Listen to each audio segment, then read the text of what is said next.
Allohda adolati borligiga yana bir marta amin bo'ldim. TikTokka kirgandim, yengilliklarni ko'rib, yoqamni ushladim prosta.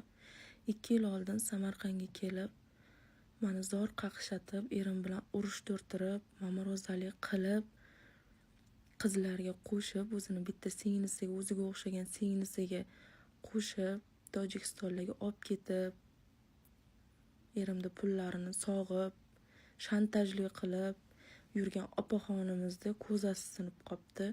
Men ustidan kulishmas, boshqa qilishmas. Nima uchun? Chunki 2 bolasi bor, mushkulini Xudoyim oson qilsin. Bitta narsa bor ekanda,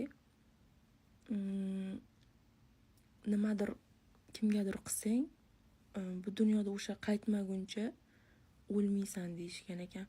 Qancha bitta oilalarni prosta buzib yuborgan, qancha bitta erkaklarni prosta shantajli qilib, rasmlarini qo'yib, boshini egib qo'ygan edi.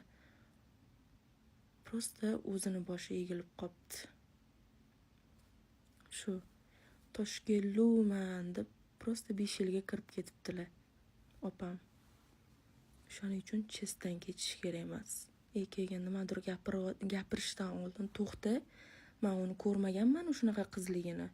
Yo boshqa qilmaganman, nimaga men bu haqida bunaqa fikr yuritishim kerak deb o'ylab ko'rish kerak ekan o'shaning uchun. Mani kim nimalar deb tashamagan eding san vaqtida. To'g'ri, o'zing ko'rmaysan, mosh ko'rarsan. U yoqda ichkarida telefon topolsang. Omadingni bersin, mushkuling oson bo'lsin, bolalaringni baxtiga eson-omon qaytib olgin.